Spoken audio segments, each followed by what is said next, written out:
So now we're going to be juggling Indiana Jones and Stalker 2 and the modded Dark Souls, plus Call of Duty, plus every once in a while Flight Sim, plus fighting games. That's a lot. Plus, we're even doing some indie stuff still. Tomorrow I want to give Killer Frequency a shot. Out of all the games that I played earlier this month, remember I did the marathon Indies Day? Well, out of all those games that we tried, there was basically only one that I hadn't really played in a playthrough yet, and that was Killer Frequency. So I want to give Killer Frequency a shot, and I want to see if it's any good as an actual playthrough, and we'll give it a shot and see. All right. If it's good, then I'll keep it in the rotation. But if we play it tomorrow night and it kind of flops, then we don't have to do it again. We give it a good honest try. And I think here's the truth. I think what we need to do in 2025 is we need to normalize the practice that I try a game, but it doesn't necessarily have to be committed to be playing long term. And if we all like it, and if it's something that I'm enjoying and you're enjoying, so I like playing it and you like coming to the streams and engaging and supporting those streams, then we keep it in the rotation. But if it's something that I start playing and it doesn't work, right, then we don't have to commit to finishing it. Because I think that's been my fatal flaw over the years is I'll say, hey, I want to play a game. I'm interested in it. Okay, so I buy it and I go to play it. And within 2 sessions, everyone's bored of it. But I'm like, well, I already bought it. So now I'm committed to playing it and I got to play it for another month. So now every time that I play that game, the attendance is tiny. Everyone's bored and telling me to play something else. No one is engaging with the content or me, and no one's supporting the stream. That's not how to operate, a successful stream or business. It's just not. Okay, I need to find things that you guys like, but that I also am going to like, and that it'll work out. That synergy. You know what I mean? That synergy between those two sides. It's just a problem that I've had over the years is I was the guy who would run to the store, buy the game, rush home, pop it in, beat it within a week, on to the next game. But what if the game's no good? Doesn't matter because Phil beat it within a week. That's not Phil anymore. I changed a long time ago. Now I juggle a ton of games. I stretch out those playthroughs because I'm juggling it with so much other content. So I don't want to be stuck playing or committing to a playthrough for an extended period of time that no one's enjoying, right?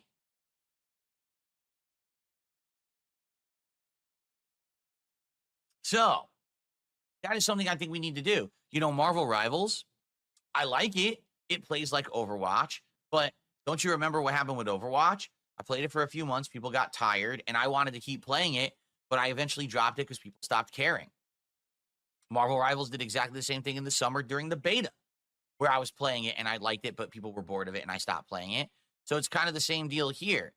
I could like a game as much as I want, but it doesn't make a good stream, right? I'm trying to make content, and that's the thing I need to understand is that this is not just my hangout session. This is not just my hobby. It's my job, and I need to make content that people want. And that's something that's going to be a change because, people, particularly, as my detractors, tend to say things like, oh, well, you see, it's a wage quit. It's like, what? Okay, so let me ask you a question.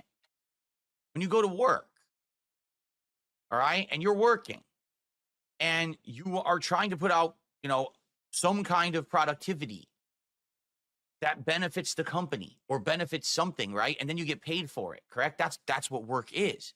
Work is not you go into a room and you sit there and you just hang out and you casually do whatever you want and then you receive money.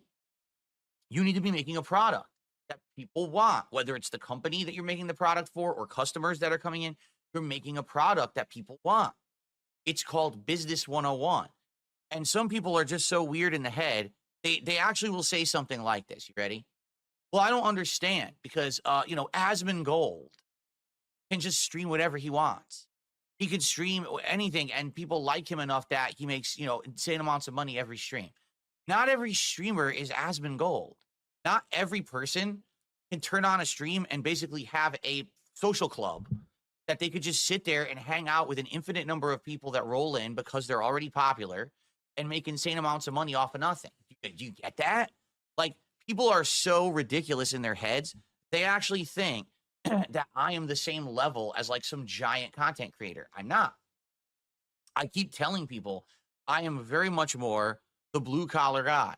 The only reason that I survived as long as I did is because I worked my ass off, streaming as much as I do, putting out as much content as I do. That's why I wouldn't have survived. I would have went out of business many years ago. I would have lost my relevance and pertinence if it wasn't for my work ethic. So in 2025, what we need to do is figure out exactly what it is that people like and don't like and treat it as such. When I start a playthrough, all right, let's try it. Did it work or not? Is it working? Great. Keep it up. Is it not working? Then we move on. We do something different. And that's got to become something normal. That's got to become the new normal. Not, oh, Phil bought a game and he played it to stream. He didn't like it, or the viewing audience didn't like it and he dropped it. Oh, what a wage quit situation. No, that's not the point. Like, I shouldn't have to commit to a playthrough of every single game that I play. I should be able to experiment and try new things. That's what a lot of content creators do. They'll jump into a game, they'll try it out once or twice, they'll see if it's any good, and if it is, they keep playing it, and if not, they drop it. And maybe every once in a while they go back to it, but they're not committing to playing it constantly. That's another thing that content creators freak. I've just been this weird, I don't know, different mentality, I guess, because of the way that things used to be on YouTube that aren't anymore. YouTube is not a place where I can run to the store, buy a game on release day, pump out a playthrough in 2-3 days, and get insane amounts of views, and then on to the next. That's not my formula. So why am I treating it as such? And again, listening to moronic detractors saying stuff like, oh, he wage quit the game. That's a good thing. That's an actual good thing. Because if people were liking the content, they would be there to watch it, engage it, and support it. People show up and support for what they like. If people aren't showing up and engaging and supporting, it means they don't like it, and I should be doing something else with my time, right? So why is that a bad thing? What would make you think that that's a bad thing, honestly, unless you're dumb? That's the thing. For me, anything I do is wrong to my detractors. So it doesn't matter if I'm doing the smart thing or the right thing. It's still wrong in their eyes, you see? But it has to have nothing to do with them. It has to have to do with you and me, us, and what we're doing together. Are we having a good time? Are we enjoying this game? Are we chilling? Are we gelling? Does it make you want to support the content, right? So, yeah, that's what we got to figure out. And I think that that's a healthy attitude to have. That's a healthy way to go about my content moving forward. And, the reason that I really wasn't able to do that previously was I didn't have the financial flexibility. I was so financially tight all the time that I couldn't do that. And I would tell you guys that, sorry, I can barely afford the games this week and stuff like that. I'm not in that situation anymore. Okay. At least for the time being, things have been good. The support levels are good. And because of that, I can say, hey, let's try out this new game this week. Oh, it didn't work out. Not a big deal. And that's because of you and the levels of support you're giving me. You've allowed me to have that flexibility. And that's the new normal that we have to get used to.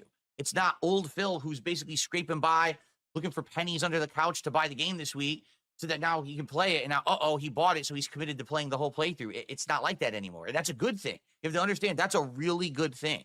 Okay? So thank you for that. I really appreciate that. And let's keep that going in 2025.